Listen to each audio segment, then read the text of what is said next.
நம்ம நக்கீரன் டிவியோட தொடர்ந்து இணைந்திருக்க பெல் சிம்பிளை கிளிக் பண்ணுங்க.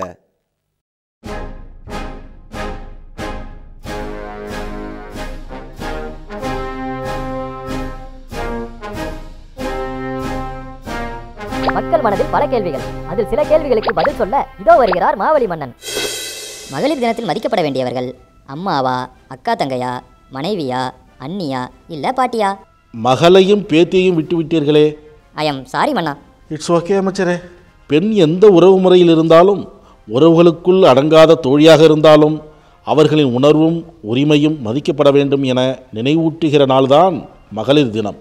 அன்றைக்கு ஒரு நாள் மட்டும் மதித்துவிட்டு மற்ற நாட்களில் ஆண் என்ற திமிர்கால்களால் மிதிப்பது சரியா? மன்னா, ஜல்லிக்கட்டு போராட்டத்தில் மாணவர்களுக்கு கிடைத்த வெற்றி ஹைட்ரோ கார்பன் எதிர்ப்பு போராட்டத்திலும் கிடைக்குமா? ஜல்லிக்கட்டு போராட்டம் என்பது பல்லாண்டு காலமாக தொடர்ந்து நடத்தப்பட்டு வந்த இயல்பான விளையாட்டுப் போட்டிக்கு விதிக்கப்பட்ட தடையை எதிர்த்து நடந்தது. ஹைட்ரோ கார்பன் போராட்டம் என்பது 30 ஆண்டுகளாக டெல்டா மாவட்டங்களில் நடந்து கொண்டிருக்கும் திட்டத்தின் விரிவாக்கத்திற்கு தடை விதிக்க கோருவதாகும். நியாயமான போராட்டங்கள் அனைத்தும் மக்களின் பங்களிப்புடன் வெற்றி பெறும் என்பது வரலாறு.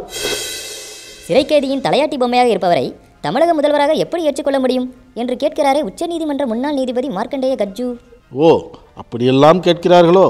2014ஆம் ஆண்டிலேயே இப்படி ஒரு சிறை கைதியையும் அவருடைய தலையாட்டி பொம்மையின் ஆட்சியையும் பார்த்து பழகியவர்கள் தமிழர்கள். அப்போதைய சிறை கைதி மக்களிடம் செல்வாக்கை வளர்த்திருந்தார். இப்போதைய சிறை கைதி மக்களின் எதிர்ப்பையும் வெறுப்பையும் சம்பாதித்துள்ளார். அது ஒன்றுதான் வித்தியாசம்.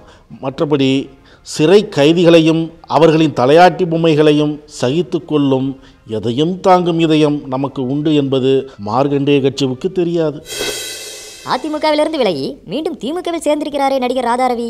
இத்தனை ஆண்டு காலமாக இருந்த அதிமுகவின் தாக்கம் அத்தனை சீக்கிரமாக மாறாது என்பதற்கு ராதாரவி திமுகவில் சேர்ந்த பின் கலந்து கொண்ட முதல் பொதுக்கூட்ட பேச்சே சாட்சியாகிவிட்டது. மாற்றுத்திறனாளி குழந்தைகளுடன் அரசியல் தலைவர்களை ஒப்பிட்டு ராதாரவி பேசிய பேச்சு திமுகவின் செயல் தலைவரே வருத்தம் தெரிவிக்க வேண்டிய இக்கட்டான நிலையை உருவாக்கிவிட்டது. இதுவே அதிமுக மேடையிலோ அதிமுக எம்எல்ஏவாக சட்டமன்றத்திலோ திமுக தலைவரின் உடல் குறைபாடு பற்றி பேசியிருந்தால் ராதாரவிக்கு மந்திரியாகும் வாய்ப்பு கூட கிடைத்திருக்கும். அன்புமணிதான் முதல்வராக வர வேண்டும் என ஜேவின் ஆன்மா சொன்னதாமே. அது யார் சொன்னது? வேற யாரு? டாக்டர் ராமதாஸ் தான். சரி சரி, எப்போதும் புள்ளி விவரங்களுடன் பேசுபவர் எப்போதாவது நகைச்சுவையாகவும் பேசக்கூடாதா?